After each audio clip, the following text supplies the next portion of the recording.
जी, इस वक्त मैं मौजूद हूँ असिस्टेंट एडमिन ऑफिसर असगर भट्टी साहब के पास आर्ट कौंसिल फैसलाबाद में। तो आए उनसे बातचीत करते हैं।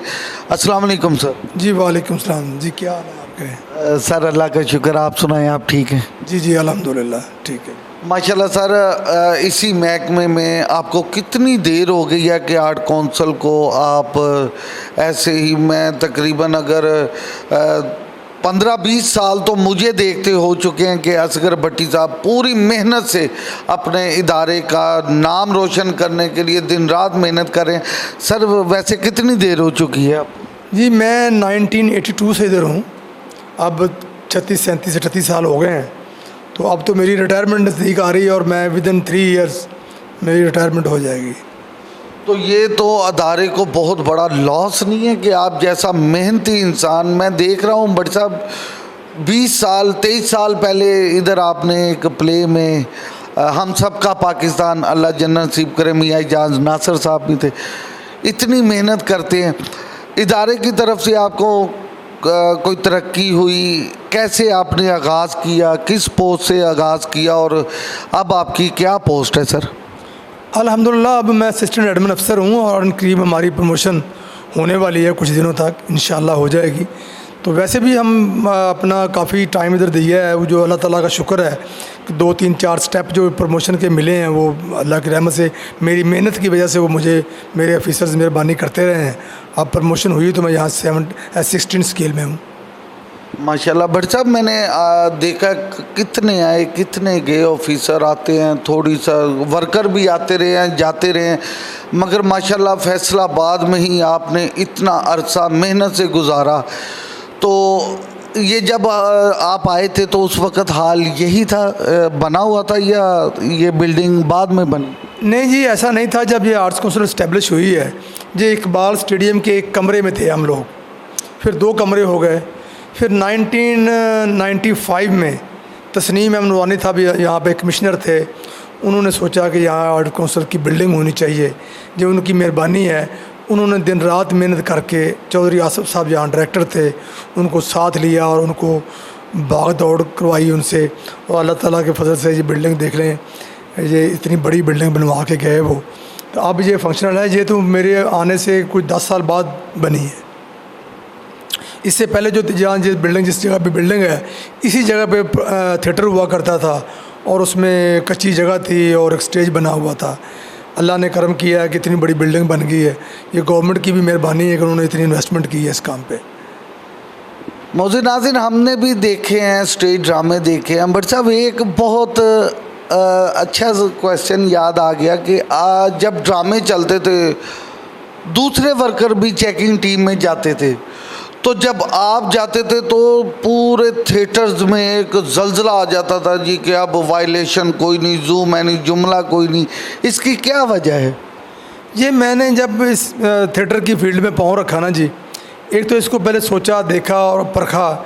इसके बाद ड्यूटी जब शुरू की तो मुझे पता था इसकी बारीकियों का कि मैंने कैसे इन लोगों को हैंडल करना है। तो उन लोगों को पता था कि ये आदमी जो वायलेशन है, वायलेशन करने वाले को स्पेयर नहीं करता। तो उनको एक खौफ था मेरा कि ये आदमी जब आ गया तो इससे हमने वायलेशन नहीं करनी। और वो सब लोग जानते भी हैं कि जब तक मेरे दौर में जिस तरह रहा, कोई डांस, कोई वल्गैरिटी, कोई गवर्नमेंट की पुलिस के ख़िलाफ़ कोई जुमला आर्टिस्ट नहीं करते थे। उनको एक खौफ था कि जो पॉलिसी है गवर्नमेंट की वो इम्प्लीमेंट होनी है। यकीन जानिए नाज़रीन कि मैंने तकरीबन 20 साल स्टेज का दिया है अरसे, 20 साल काम किया है मैंने। तो भट्टी साहब हमारे बहुत शफ़क़त वाले अफसर हैं, इन्हों की शफ़क़त भी बहुत है, मगर मैं खुद डर जाता था कि भट्टी साहब आगे भाई ऐसा जुमला ना मुंह से निकल जाए कि ऐसा काम कि मुझे बैन लेटर। आपने बहुत बड़े स्टारों को भी बैन किया है कि नहीं कर सकते।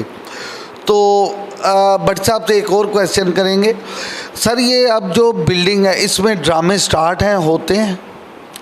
नहीं जी, हमने देखा जो थिएटर का हाल हो गया है पिछले 10-12 साल से, थिएटर में वल्गैरिटी आ गई है या उसमें डांस आ गए हैं। थिएटर की असल शक्ल जो है वो पीछे चल गई है। डांस ज़रूर हमारी सकाफ़त का हिस्सा है लेकिन ड्रामे का हिस्सा नहीं है।